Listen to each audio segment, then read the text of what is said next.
capítulo 7, versículo 5.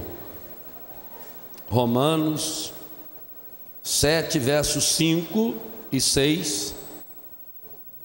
E depois 8, 1 e 2.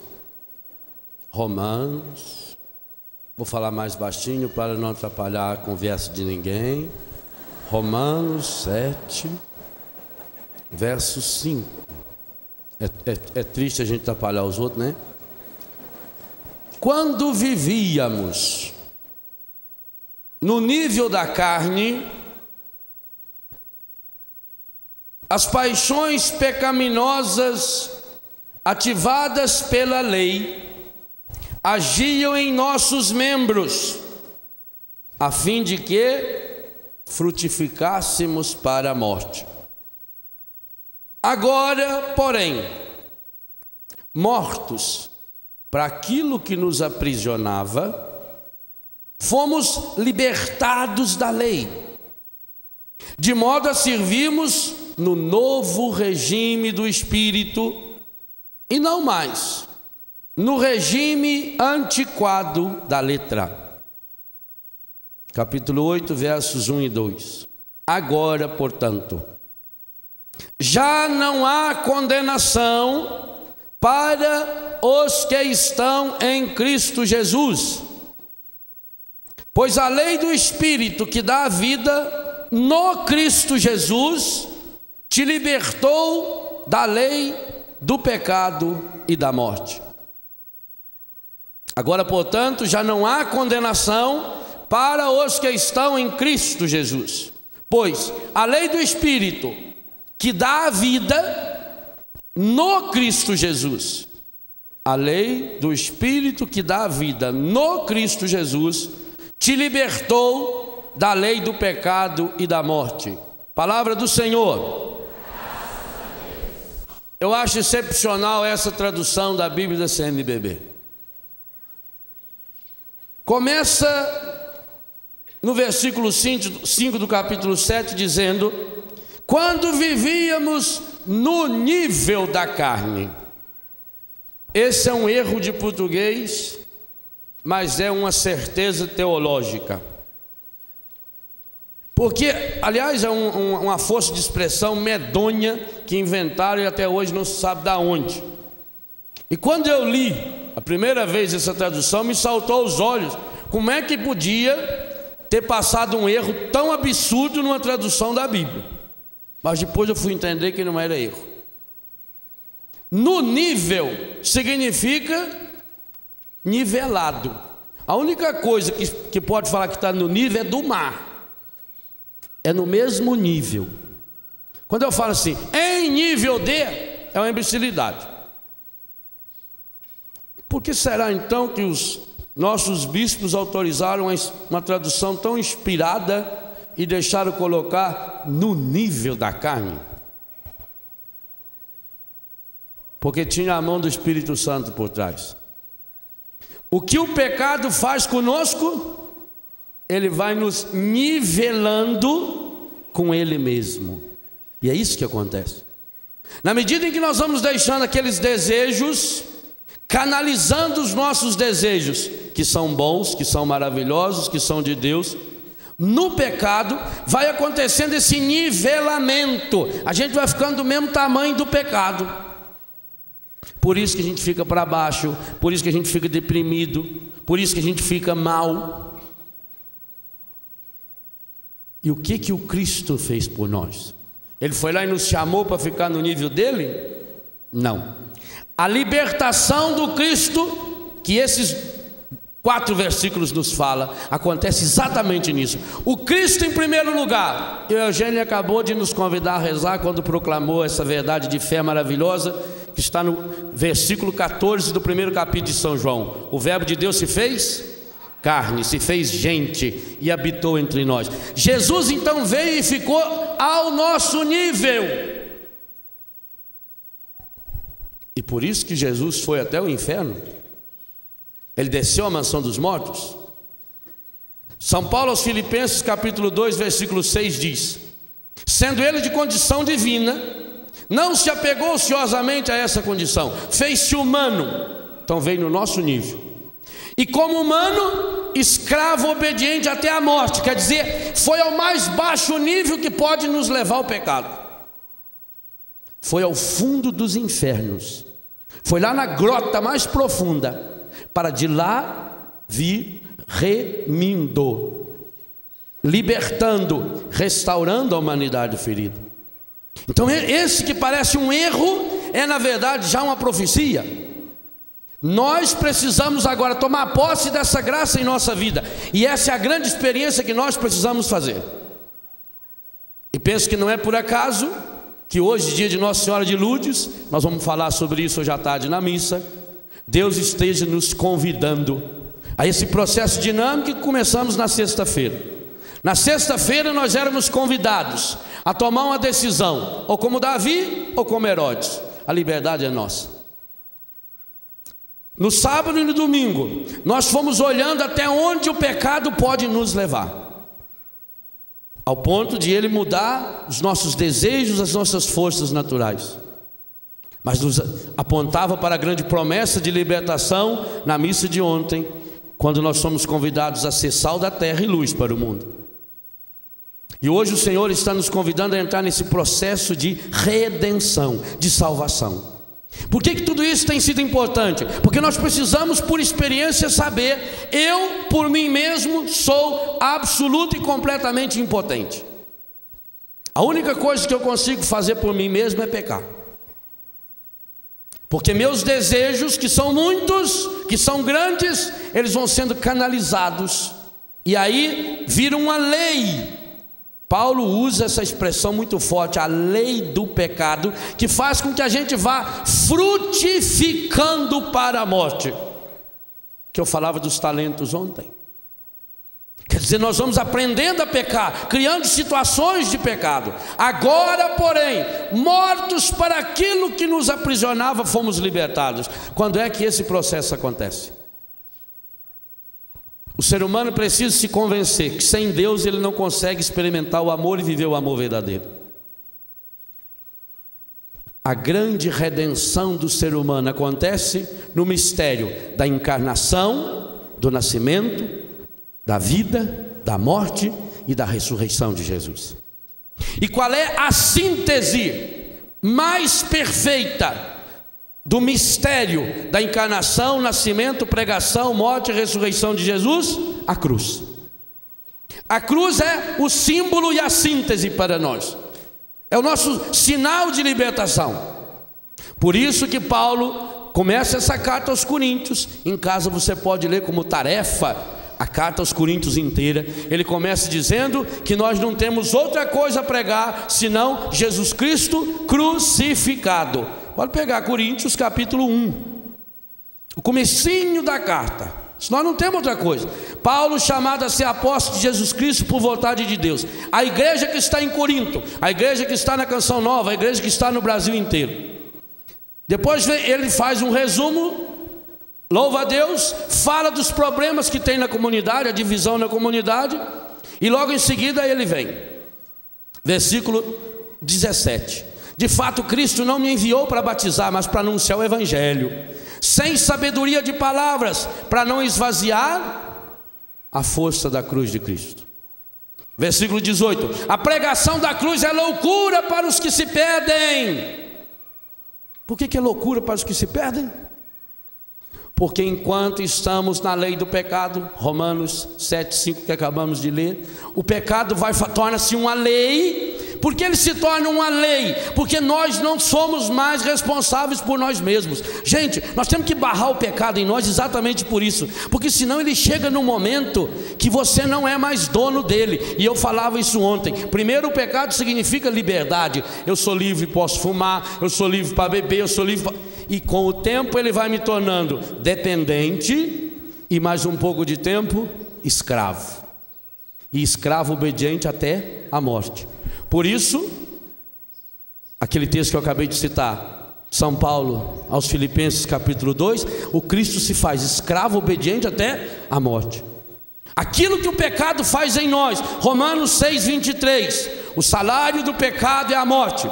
Livro de Números, capítulo 32, versículo 23. O pecado que você faz, você vai sofrer as suas consequências. São Paulo diz que experimenta isso na própria carne.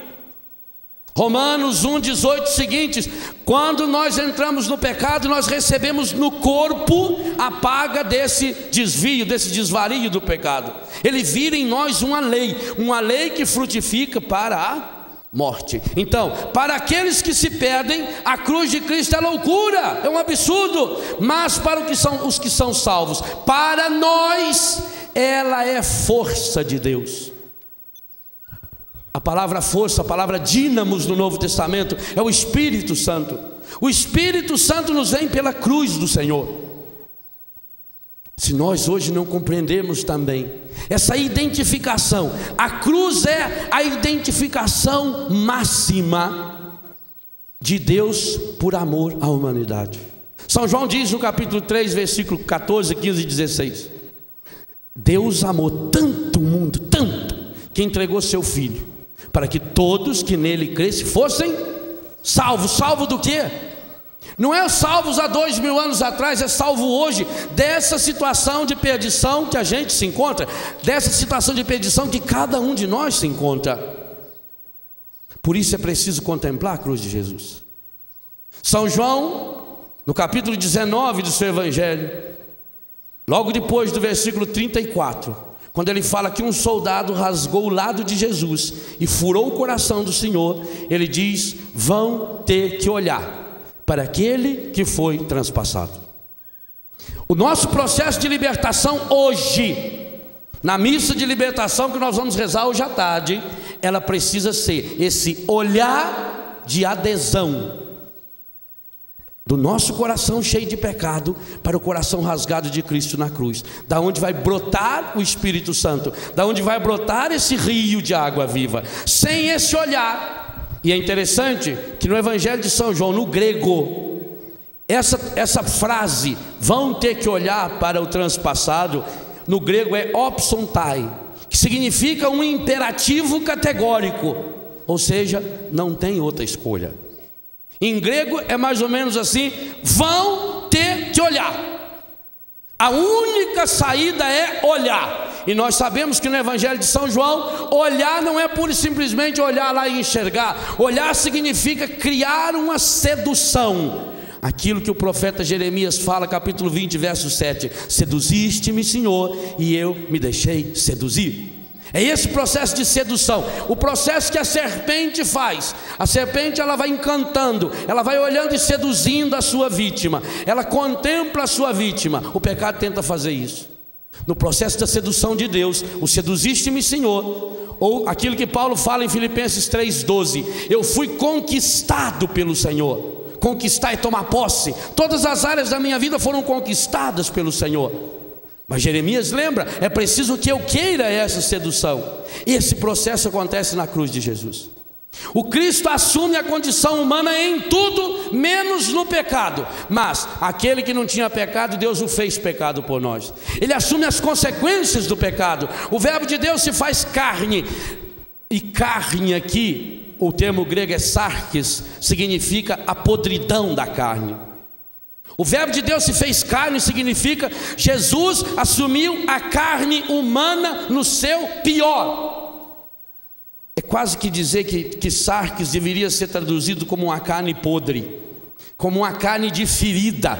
Sabe quando você tem uma ferida e aquilo está soltando pus, aquela carne podre que você passa, o algodão sai junto? É esse termo sarkis. O verbo de Deus se fez carne, essa carne. O verbo de Deus se fez carne podre. Jesus, eu não dizia ontem que o triste do pecado é que quando a gente peca, a gente leva Jesus a pecar conosco, levamos o Espírito Santo a pecar conosco. É um absurdo, pois Deus fez um absurdo maior. Ele, sendo Deus, ele se faz pecado. Ele assume as consequências do pecado para libertar o ser humano a partir da própria experiência da escravidão. Por isso vão ter que olhar para o transpassado. Tem que olhar, não tem outra saída. Se nós observarmos bem, o Evangelho de São João é como se fosse um funil imenso, uma grande escada que vai subindo, subindo e aponta para o alto. O grande momento do Cristo em São João é a cruz. A cruz é a síntese. Aliás, São Lucas faz o mesmo esquema. Se você ler com calma os dois trechos de Lucas na Bíblia, o Evangelho de Lucas e o Atos dos Apóstolos, você vai perceber o seguinte: Lucas situa o começo de Jesus na Galileia, libertação, Lucas 4, o Espírito do Senhor repousa sobre mim e me ungiu, e Ele me enviou para anunciar a boa nova aos pobres, para libertar os cativos, os prisioneiros, curar os enfermos e a todos anunciar o ano da graça. E aí Jesus começa uma viagem da Galileia para a Judéia. Jesus começa a subir, e tanto que várias vezes São Lucas diz, e Jesus continuava caminhando, e Jesus continuava subindo, ele não para. Nessa subida ele vai realizando a libertação. Cada doente que ele encontra, ele cura. Cada pecador que ele encontra, ele liberta. E o máximo, o ápice, a subida em São Lucas termina no monte, aonde Jesus morre na cruz. E é esse Cristo que da cruz começa a enviar os discípulos, os apóstolos e os discípulos. São Lucas faz questão de mostrar, por exemplo, Jesus, Lucas 24, indo a Emaús para curar o coração ferido de 2 discípulos. E o Evangelho de Lucas emenda em Atos 1. As palavras finais do Evangelho de Lucas e as primeiras palavras do Atos dos Apóstolos são as mesmas. Não se afastem de Jerusalém até que vocês sejam revestidos da força do alto. O Atos dos Apóstolos começa como Evangelho. Evangelho é palavra de Jesus. Podem ver no Atos dos Apóstolos, capítulo 1, versículos 5 e 8, é Jesus falando. Então, depois que ele fala, dá essa ordem lá de cima de Jerusalém, ele sobe para o Pai. Jerusalém é o máximo que Jesus chega. Dali ele sobe para o Pai e envia os discípulos para o mundo inteiro para anunciar essa libertação. O ápice da vida de Jesus é a cruz. O ápice da vida de Jesus é Jerusalém. E é para lá que nós precisamos voltar o nosso coração para fazermos aquela experiência que São Pedro nos ensina: por suas chagas fomos curados. Ele carregou sobre si as nossas enfermidades. Esse funil de São João, é preciso olhar para o coração transpassado do Senhor. Essa experiência, ou a gente faz essa experiência hoje, ou a gente não é liberto nunca. Meus irmãos, nós precisamos estar convictos disso. Não é o esforço pessoal, não é ascese, não é jejum, não é limitar a minha vida em todos os sentidos possíveis que vai me levar a uma experiência da libertação. Você não vai deixar o cigarro, você não vai deixar a bebida, você não vai conseguir se ver livre desse noivado que está estragando a sua vida, você não vai se ver livre desse pecado fazendo esforço. Cada esforço que você fizer por conta própria vai aumentar o pecado, vai aumentar o vício, e a única coisa que você vai conseguir fazer é substituir, é sair de um vício e vai para outro. Bebe remédio para parar de fumar e vicia no remédio, e de um vai para outro, para outro, para outro, para outro, como uma pessoa que está sempre doente. Há pessoas que estão há 10, a 15, a 20 anos doentes. Ela sara da perna, vai para o braço, volta para o médico. Agora o problema é no estômago. Já passou tudo quanto é médico do Sandu, tudo quanto é médico do INPS já foi. Cada vez, agora eu estou com problema nas costas. E as costas melhorou, agora estou com problema na cabeça. A cabeça, agora estou com problema. Não acho o remédio. Por mais esforço que a gente fizer, a gente não vai encontrar. A nossa libertação, ela tem um ponto de partida e um ponto de chegada: a cruz de Jesus.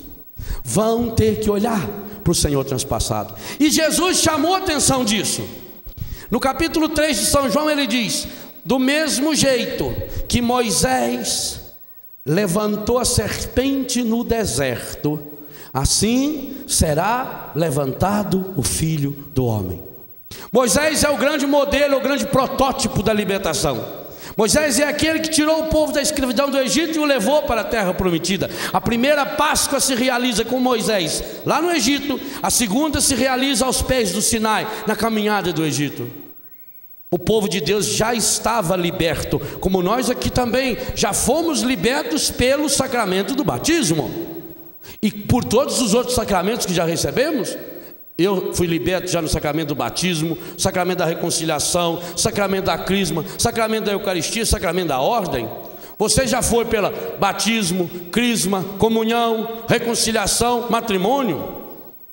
Além disso, nós já fizemos essa experiência, pela linda experiência do batismo do Espírito Santo, que quantos de nós aqui já estamos vivendo nessa experiência? Mas não basta sair do Egito. O povo de Deus saiu do Egito, e quando estava caminhando, que Moisés vai rezar, quando eles estão longe de Moisés, eles começam a cair na idolatria. O contexto daquilo que o Padre Jonas pregava hoje de manhã, ao retomar 1 Coríntios 10, 23, que repete o texto que nós estamos meditando, de 1 Coríntios 6, 12. O povo de Deus, longe de Moisés, embora estava livre do Egito, tinha trazido o Egito junto, dentro do coração. A idolatria é você mesmo livre da escravidão, trazer a escravidão junto.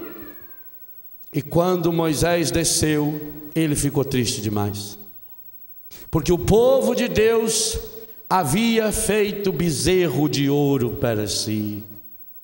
Bezerro nem é boi, nem esperou o bicho crescer. Significa isso, uma coisinha de nada, tinha acabado de nascer. Qualquer tentaçãozinha que me vem me leva. Era um bezerro, não era um touro, não era um bicho forte, um bezerro. Bezerro se segura pela orelha. Qual é mais fácil que tem dominar um bezerro? Basta colocar 2 tábuas e ele já não sai mais. Mas o povo tinha elevado esse bezerro, essa coisa pequena, que tinha acabado de nascer, era um terneirinho ainda, elevou a uma divindade. Colocou ouro no bezerro. É a mesma coisa, se tiver um vidro, você olha e enxerga do outro lado. Aí você pede a alguém para passar uma prata atrás do vidro e olha o que acontece. Vira espelho. E você só enxerga você mesmo. É mais ou menos o que vai acontecendo com as pessoas quando vai passando a prata do dinheiro, a prata dos vícios, a prata da mentira por trás do vidro da sua alma. Aí só consegue enxergar a si mesmo e não ver mais o outro. O ser humano fez exatamente isso na adoração do bezerro. Uma coisa que tinha acabado de nascer e eles estão adorando o bezerro. Moisés fica triste demais, porque em consequência disso tinha surgido serpentes no deserto, que vinha picando as pessoas e morrendo. O que a serpente simboliza na Bíblia? Pecado. Então ali não significava pura e simplesmente cobras só. Serpente significava tudo aquilo de mal que estava acontecendo, as consequências do mal. Se há uma coisa que a Bíblia é categórica e é dogma da fé católica, é que não existe destino. O mal nunca é vontade de Deus. Carta de São Tiago, capítulo 1, versículo 13, 14 e 15. Eclesiástico, capítulo 15. Deuteronômio, capítulo 11. Deuteronômio, capítulo 30. O mal nunca é vontade de Deus.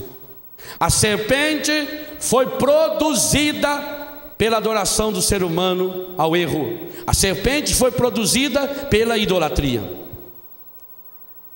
Moisés começa a pedir a Deus a misericórdia, e Deus então manda que ele pegue uma serpente e fizesse uma como modelo de bronze. Por que Deus mandou Moisés pegar a serpente e não qualquer outro bicho? É a identificação do pecado, é uma prefiguração. Se a serpente é o símbolo do pecado, o Cristo vai se tornar numa serpente dessa. O Cristo vai assumir em si o nosso pecado para nos libertar. E o povo, olhando para a serpente, era curado das suas feridas. Números capítulo 20 e capítulo 21. Jesus diz: como Moisés levantou a serpente, assim será levantado o Filho do Homem. Cada um de nós, na nossa caminhada rumo à terra prometida, embora já tivemos a experiência da cura e da libertação no batismo e nos demais sacramentos, na experiência que fizemos de Deus, nós vamos criando bezerro de ouro. O que é que significa esses bezerros de ouro?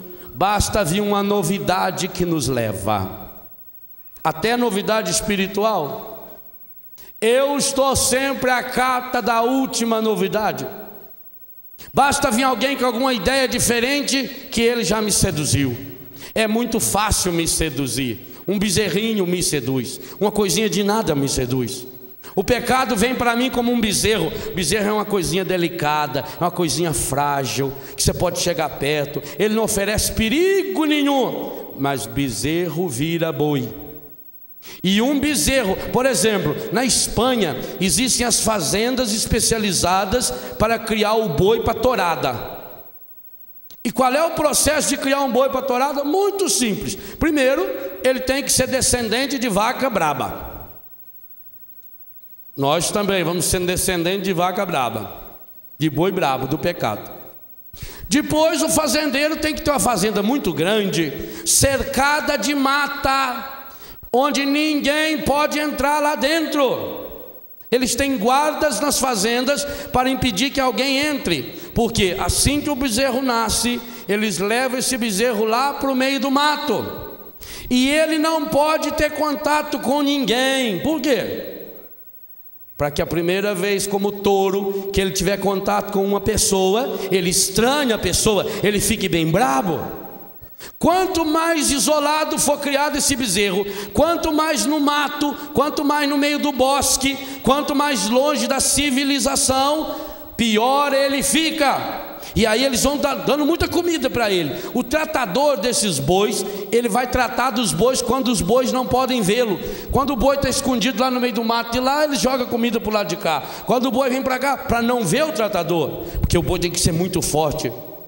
A característica desse boi para ele entrar numa tourada, ele tem que ser muito forte e muito brabo, arisco, para que quando ele vê uma pessoa, ele vai doido na pessoa, ele imagina aquela pessoa como um inimigo. O pecado vai fazendo assim também. A gente acolhe o pecado em nosso coração como um bezerrinho novo, um terneirinho que acabou de nascer, bonitinho. Você dá o dedo para ele assim e chupa o seu dedo. Coisinha mais fácil, é muito fácil carregar o bezerro. Você molha o dedo no leite, dá na boca dele e vem puxando ele.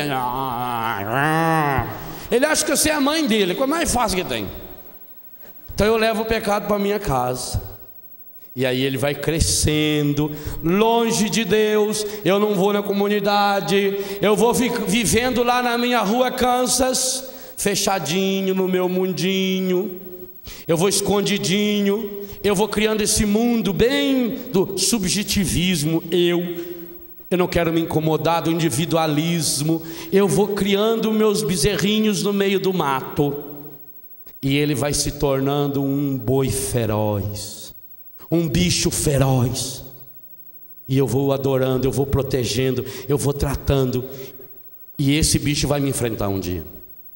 E aí, como eu fiz ele crescer demais, eu dei muito alimento para ele, ele está um bicho muito violento. É mais ou menos o processo que vai acontecendo conosco, o processo da serpente. O povo adorava esse bezerro. Consequência, morte. O salário do pecado é sempre morte. O povo de Deus picado pela serpente morria. O povo de Deus, nós, picados pela serpente do pecado. Aonde? Na perna? No braço? Na sede. Qual é a sede? Coração. Olha o segredo do coração, está aí. Por isso que na cruz Jesus vai revelar o seu coração por completo para o ser humano. O povo de Deus picado pela serpente do pecado não ama a Deus, não ama os outros e não ama a si mesmo. E vai iniciando um processo de aniquilamento, de fechamento, para que os desejos cresçam fortes como se fosse aquele bezerrinho. O desejo, seja ele qual for, o vício, o pecado, ele nasce pequenininho, bonitinho, feito aquele bezerrinho que facilmente eu pego no colo. E aí ele vai me levando para a mata fechada do egoísmo, da mentira, do ódio, das imagens erradas que entram no meu coração pelos meus olhos, dos sons errados que entram em meu coração pelo ouvido, e eu vou me fechando nessa mata. Essa mata pode ser o meu quarto, onde eu me fecho e através do computador eu vou recebendo imagens eróticas, prostituídas, eu vou levando o meu videocassete, o meu DVD, e eu vou assistindo só aquelas porcarias. Eu estou alimentando o meu bezerro para a grande hora da tourada. o triste é saber que eu vou ser o toureiro, e que Ele está sempre pronto a enfiar aquela espada no meu coração, como Simeão disse para Maria: cuida, porque vai tentar enfiar uma espada no seu coração. O encardido está engordando o bezerro para poder meter a espada e furar no coração. Como Moisés levantou a serpente, o Filho do Homem será levantado. São João logo em seguida, no capítulo 8, versículo 28, e depois no capítulo 12, versículo 32, diz: quando eu for levantado da terra, eu atrairei todos a mim.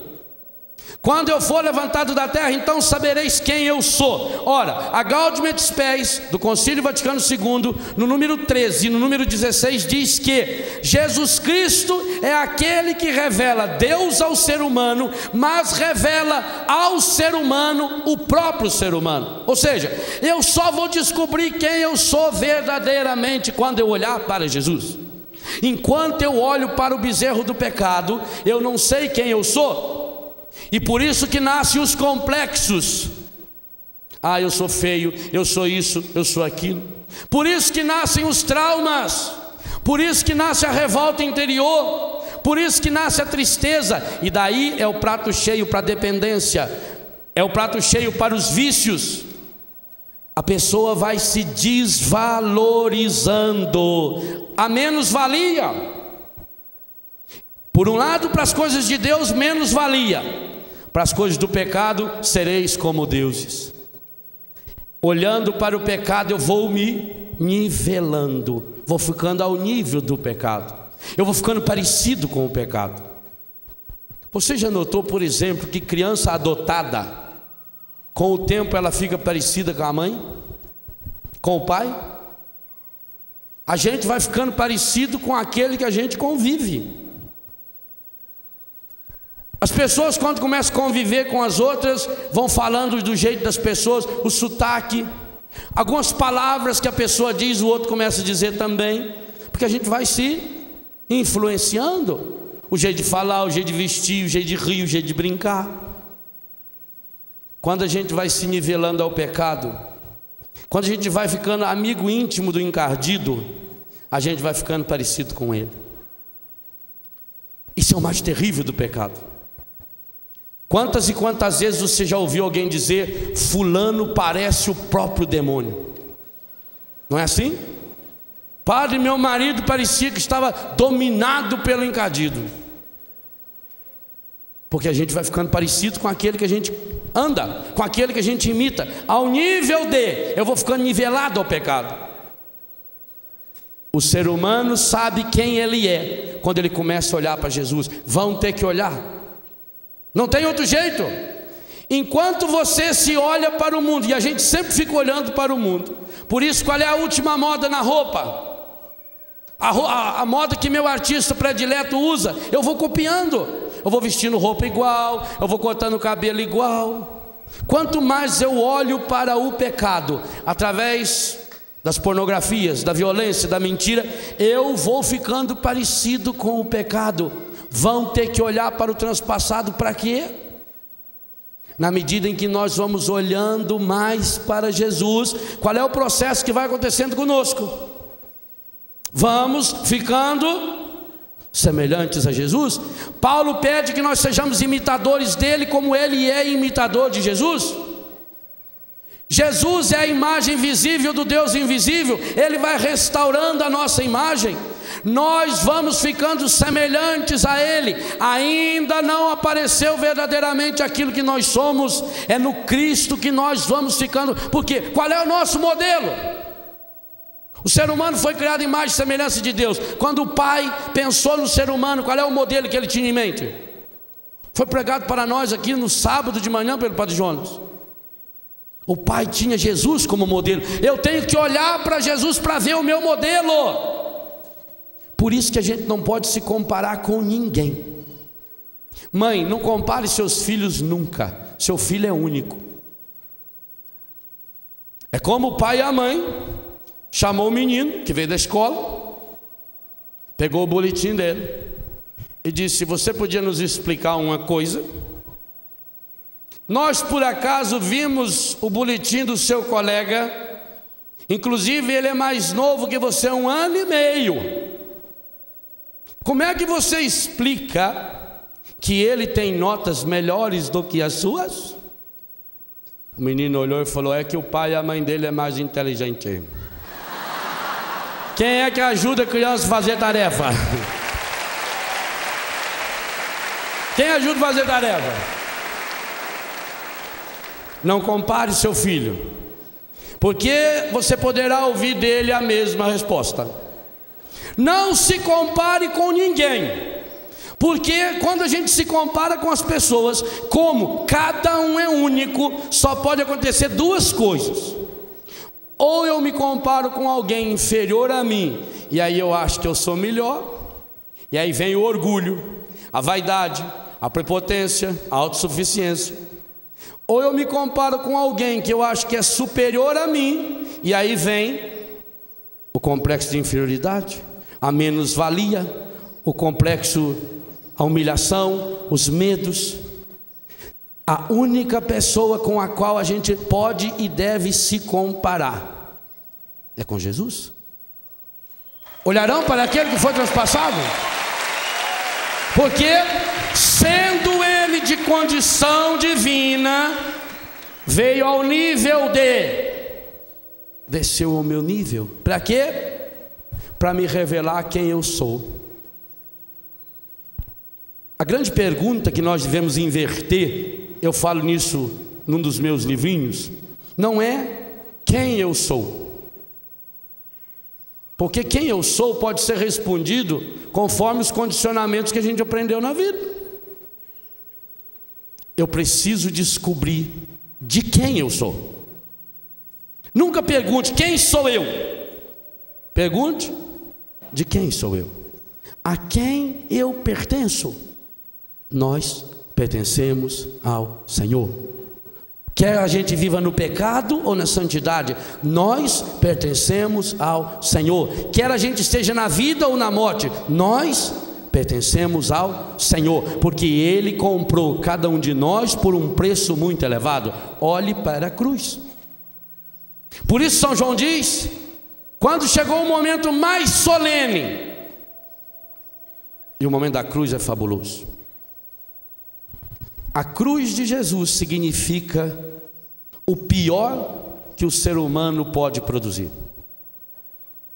A cruz de Jesus significa o ser humano, quando deixa-se conduzir pelo pecado, ele é capaz de chegar ao seu pior. Ele é capaz de matar Deus. Mas a cruz de Jesus também, e nós estamos começando a quaresma depois da manhã, a longa jornada da cruz de Jesus. A cruz de Jesus é também, se de baixo para cima, olhando, nós olhamos para a cruz e enxergamos a cruz como resultado do pior que o ser humano pode fazer, ao olhar do céu para baixo, também a gente enxerga a cruz, e aí a cruz é o melhor que Deus pode fazer.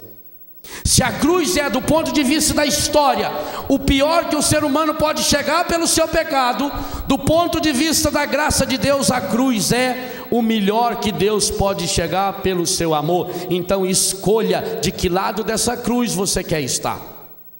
Você quer estar do lado daqueles que estão condenando o Senhor? E cada vez que nós pecamos, nós estamos do lado daqueles que condenam o Senhor.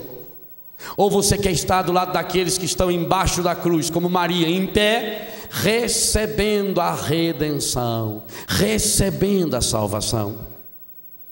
Quando tudo parecia perdido, o Cristo na cruz significa o pecado venceu. Jesus crucificado significa o encardido ganhou a parada. Acabou. Não tem mais o que fazer. Está preso. Como é que ele podia ser filho de Deus? Tudo que ele falou era mentira. A Bíblia mesmo que ele tanto pregou diz: maldito é aquele que é preso no madeiro. Ele está preso. Aonde está a liberdade que ele nos oferece? Ele está preso. Olhe para a cruz, ele está preso. Tudo estava perdido. Tudo estava consumado, como Jesus mesmo diz no Evangelho de João. Tudo está consumado. Acabou. é a vitória do pecado. Vamos confirmar a vitória do pecado. O chefe mandou que os soldados quebrassem a perna dos ladrões, dos 3 condenados, para que morresse mais depressa. Quebraram a perna do primeiro. Por que quebraram a perna primeiro dos soldados, só depois quebraram de Jesus? A crucificação é no morro. O ponto mais alto quem está? Jesus. Os outros estão aqui um pouquinho mais baixo. O morro é assim, ó, não é? É como se Jesus estivesse aqui, o outro está ali, o outro lá. Então eles estão subindo, quebra de um, quebra de outro, e vai chegar para quebrar a perna de Jesus. No que ele vai quebrar a perna de Jesus, está morto. E aí a humanidade não está feliz ainda. O pecado nunca nos satisfaz. Eu já disse isso ontem. Nunca tem limite. Ele já estava morto.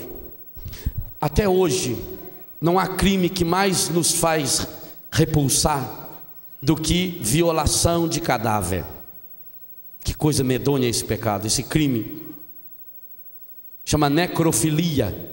É quando alguém viola um cadáver. Inclusive os povos mais ateus protegem e guardam seus cadáveres, enterram seus mortos. Pois aquele soldado, representando a humanidade inteira, cada um de nós estava de mão dadas com ele. Cada vez que nós pecamos, nós estamos grudando na mão dele, como que para dizer o carimbo final do pecado, o carimbo final da vitória do demônio sobre Deus. Para confirmar que ele está morto, é a hora de sangrar a vítima. Então, aquele soldado muito bem preparado. O soldado romano era preparado para atingir a sua vítima pelo lado direito, porque os inimigos também lutavam com o escudo, e o escudo era no braço esquerdo aqui. Então eles vinham com a lança, e ainda eram treinados para de baixo para cima, porque eles caíam, quando o inimigo vinha para matá-los, eles enfiavam a lança. Londino era um soldado excepcional. Quando ele chega embaixo de Jesus, Jesus está morto. O reflexo natural dele de dar o golpe fatal, como Davi que pega a espada do Golias e acaba de matar, o golpe fatal, o instinto dele, e ele, agindo por instinto, pega o lado direito de Jesus e não o esquerdo, e entre a quinta e a sexta vértebra da costela, num golpe certeiro, de uma vez só, ele sangra o coração de Jesus. Acabou. É o carimbo do pecado. Mas no silêncio da cruz, quando o ser humano carimba o pecado, rasgando o coração do Senhor, Deus revela o berro do seu grito de amor. Daquele coração rasgado flui sangue e água, sangue da nova e eterna aliança, que nós celebramos em cada Eucaristia.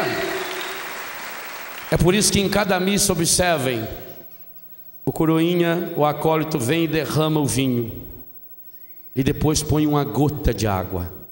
Aquela gota de água simboliza o pecado da humanidade inteira. Significa que o pecado da humanidade inteira não vale uma gota do sangue de Jesus. Outra coisa maravilhosa que significa: não tem nenhum laboratório no mundo que consiga pegar aquele vinho com água. Padre, derrama um pouquinho de água no vinho. Não existe laboratório no mundo que é capaz de tirar aquela água, porque ao cair no vinho, a água se transforma em vinho. É o milagre que Jesus fez em Caná, a pedido de Maria. O vinho fica um pouquinho mais fraco, mas é vinho. Não tem como tirar aquela água. Cada partícula daquela água se mistura em todas as partículas de vinho, em todas as moléculas de vinho. Um segundo depois que aquela água cai no vinho, ela se perde. Acabou, não existe mais a água. Significa o que então? Que o pecado da humanidade inteira, quando jogado no sangue de Cristo, ele é exterminado, ele acaba, não existe mais pecado. É o amor que vence, é o amor que é maior, o sangue do Senhor é maior. O pecado da humanidade inteira não vale a milionésima gota do sangue do Cristo. O coração rasgado de Jesus na cruz é o berro de Deus, derramando sobre a humanidade o sangue da restauração, o sangue da redenção, o sangue da nova e eterna aliança, o sangue que salva, que liberta, que sara o coração humano, o sangue novo que vai agora movimentar o coração, porque o Senhor está cumprindo ali a grande profecia de Ezequiel 36, 25: dar-vos-ei um coração novo, eu vou arrancar do vosso peito esse coração de pedra, eu vou tirar do vosso peito esse coração cheio de imundícies, cheio de nódoas, cheio de sujeiras, e eu vou colocar ali o meu espírito. Então, nesse sangue que lava, nesse sangue que restaura, o Senhor faz derramar também do seu coração uma gota da água viva. É aqui o cumprimento da grande profecia do Evangelho de São João, capítulo 7, versículo 37 e 39. Quando Jesus, no último dia da festa, a festa das tendas, Jesus deu um berro e gritou: quem tem sede, venha a mim e beba. Do seu interior jorrarão rios de água viva. É aquele rio Iguaçu que eu falei ontem. Do seu coração, se no seu coração tem só uma minazinha d'água, um olhozinho d'água, se você beber dessa água viva do Espírito, do seu interior, do seu, não é do Cristo. Do Cristo já foi e continua sendo na história inteira. É do seu interior jorrarão rios de água viva. Por isso vão ter que olhar para o transpassado. A lei que nos condenava, a lei do pecado, que era uma lei de morte, essa lei não terá mais peso nenhum sobre nós. Agora tem uma nova lei. Agora, portanto, 8:1, já não há condenação para os que estão no Cristo Jesus, pois a lei do Espírito que dá a vida no Cristo Jesus te libertou da lei do pecado e da morte. A lei do Espírito que dá a vida a nós no Cristo Jesus. Que hora que nós recebemos essa grande graça. Faustina percebeu isso muito bem e por isso conseguiu sintetizar a espiritualidade do coração de Cristo rasgado na cruz, que jorra um rio de água viva, do coração de Cristo rasgado na cruz, que jorra para nós o sangue da nova e eterna aliança, ao nos convidar a viver a hora da misericórdia às 3 da tarde. Viver a hora da misericórdia todos os dias significa que cada dia o amor de Deus está se renovando por mim, porque Hebreus já nos lembra: Jesus Cristo é o mesmo ontem, hoje e sempre. Meu irmão, minha irmã, hoje você é chamado, hoje você é chamada a ter um encontro pessoal com Jesus Cristo, o único que pode de fato arrancar a sua vida de todas aquelas amarras, conscientes ou inconscientes, amarras do passado, amarras do presente, amarras na área física, psíquica, seja ela qual for, aquelas cordas que seja cabo de aço. Talvez você esteja sentindo que o que está prendendo você seja um grande cabo de aço, que você está amarrado demais, você se sente impotente. E eu queria dizer a você, meu irmão, louvado seja Deus, se hoje você se convencer que você é impotente para vencer essa amarra na sua vida. Triste de você, se você acha que sozinho você consegue vencer. O primeiro passo para um filho nosso em Betânia de fato se libertar das drogas, do alcoolismo, é conscientizar-se: eu sou dependente químico, eu sou viciado na droga, eu sou viciado em sexo, eu sou viciado em mentira. Assuma: eu sou, sem nenhuma justificativa. Não adianta: eu sou viciado porque meu pai fez isso, porque minha mãe. Corta tudo isso. Não tem justificativa. Enquanto tem justificativa, você não assumiu ainda a sua impotência. Assuma a sua impotência. Eu sou impotente. Eu não consigo. Senhor, eu não consigo me libertar. Eu não consigo. Eu já tentei, eu já fiz de tudo, eu já rezei, eu já plantei bananeira no espírito, eu não consigo. Eu sou fraco. Eu sou impotente. E ao lado disso, um passo fundamental, que eu não sei se é o segundo ou se é junto com esse o primeiro. Eu quero me libertar. É uma decisão.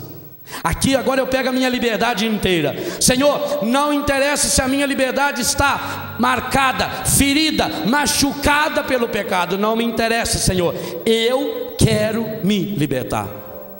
E esse passo você pode dar hoje também. Assim como a nossa redenção, a nossa salvação aconteceu e foi realizada em plenitude no silêncio da cruz do Senhor. Hoje também você pode, aí na sua casa, aqui nesse rincão, embaixo dessa árvore, sentado nessa cadeira, nesse sofá, sentado em frente do seu computador. Agora pode ser nesse lugar que você se encontra, o lugar mais sagrado da terra, o santuário de Deus, onde você acolhe Deus. Um Deus que chega até você e diz: eu esperei muito esse momento, eu aguardei muito esse momento, eu desejei ardentemente esse momento para derramar sobre você o meu amor infinito. Agora onde você está pode ser um novo Calvário, aonde o Cristo diz para você: olhe para a cruz, foi por ti. E Ele diz seu nome. Não foi por a humanidade inteira, não. Eu morri, foi por ti. Você, tu, cada um de nós, no nosso jeito de falar, no nosso jeito de pecar. Senhor, eu tenho andado mergulhado, Senhor, no pecado. Eu tenho alimentado os bezerrinhos do pecado, Senhor. E alguns dos meus pecados já se tornaram touros fortes, mais fortes do que eu, Senhor, que me derrubam, Senhor. Eu tenho levado muita chifrada desse touro, Senhor. Eu tenho chegado em casa ferido, machucado, Senhor, com o coração despedaçado, Senhor, pisoteado. Senhor, alguns dos meus pecados já cresceram demais. Eu sou impotente, Senhor. Nesses anos que eu tenho vivido, Senhor, eu tenho experimentado, meu pecado tem sido maior, o ódio tem sido maior, a mentira, pornografia tem sido maior, Senhor. Eu tenho sido amarrado, Senhor, feito um terneiro, feito um bezerro que vai para o matadouro. É assim que o pecado me leva, Senhor. Eu não aguento mais, Jesus. Eu não aguento mais viver essa vida de fechamento em mim mesmo. Do meu coração tem fluído, Senhor, rios de água morta, fedida, poluída, água de enchente, água cheia de lodo, Senhor. Eu estou parado, Senhor, feito um rio que não caminha. E por isso nessa água parada vai surgindo dengue, vai surgindo pernilongo, mosquitos, cobras, sujeiras demais, Senhor. Mas hoje eu quero ter esse encontro contigo, Jesus. Eu quero que hoje seja o primeiro dia de fato do resto da minha vida, o único dia da minha vida, Senhor. Eu quero e eu desejo, Senhor. Eu desejo, e mais do que isso eu preciso, Senhor. Hoje, Jesus, eu quero me colocar inteiro naquela gota d'água que é jogada no cálice para me perder no seu sangue, Senhor. Senhor, eu necessito da tua misericórdia. Eu quero me encontrar contigo.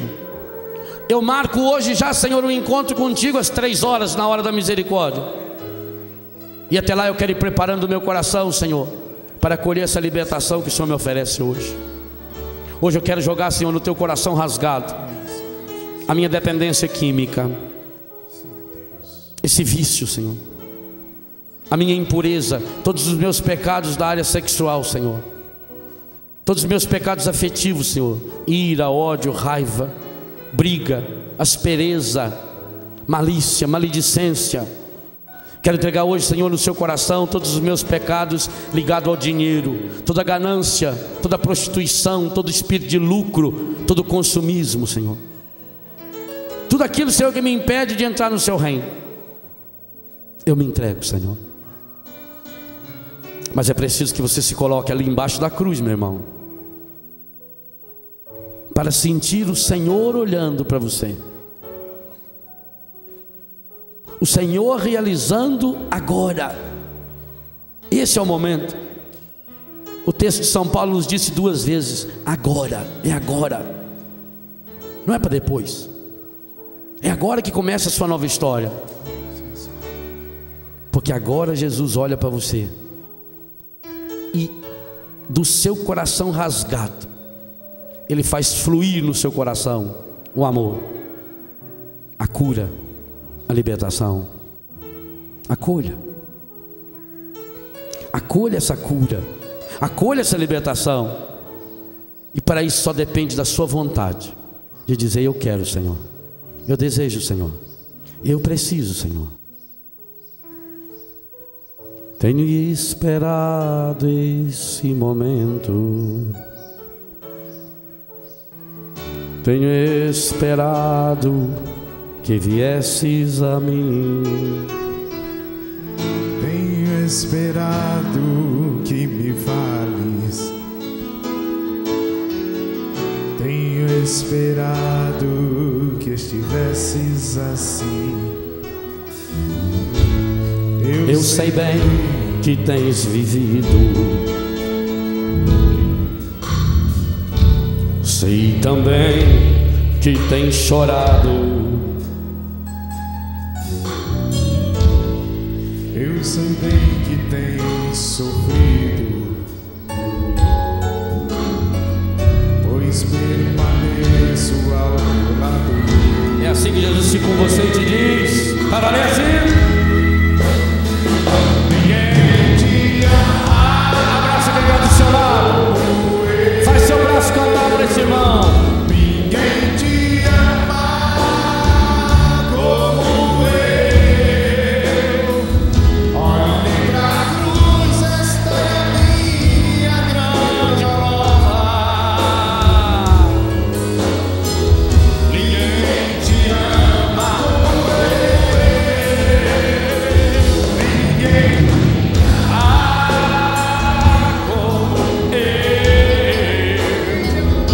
Ninguém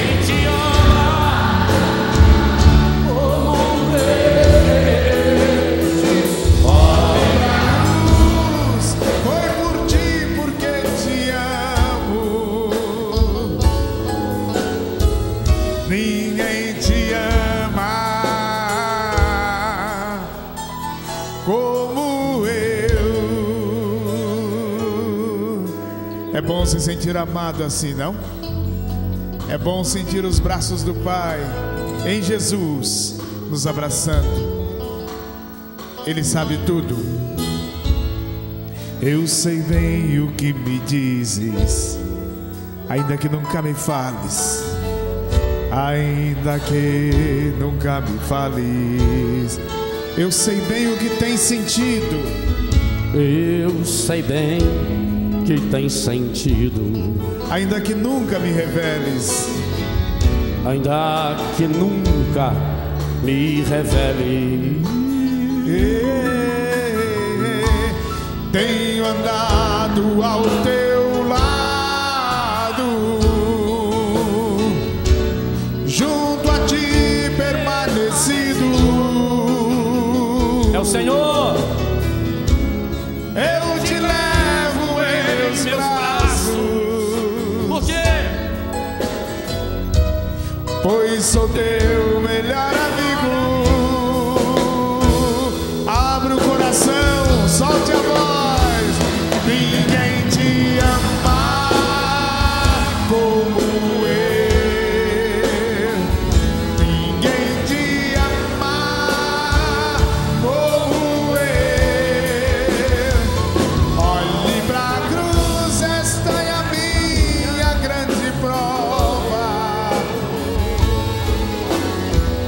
Ninguém te ama como eu.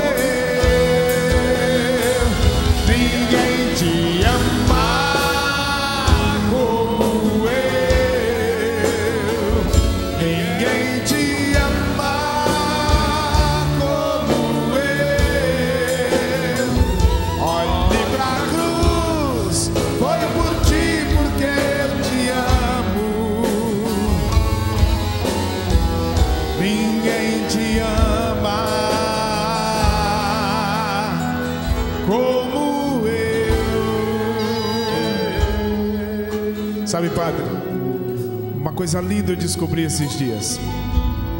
Durante muito tempo eu ficava pensando comigo: puxa vida, se Jesus morreu pelos meus pecados, eu sou culpado. Mas eu descobri que Ele não morreu por minha culpa. Não, Ele morreu porque me ama. Isso é bem diferente. Porque assumiu a nossa culpa. Sim, Ele morreu porque nos ama. Foi livremente que Ele se entregou. Não foi por sua culpa, meu irmão. Foi porque Ele te ama. E isso faz uma grande diferença. Diga para si mesmo: não foi por minha culpa. Foi porque Ele me ama. Não foi por minha culpa. Foi porque Ele me ama que Ele se entregou. Agora se volta a pessoa que está do seu lado e diga: não foi por sua culpa. Foi porque Ele te ama. Não, não foi por tua culpa. Foi porque Ele te ama. Canta! Ninguém te ama como Ele, como Ele. Ninguém te ama como Ele. Olhe para a cruz, olhe para a cruz. Esta é a sua grande prova. Ninguém te ama como Ele. Ninguém te ama como Ele.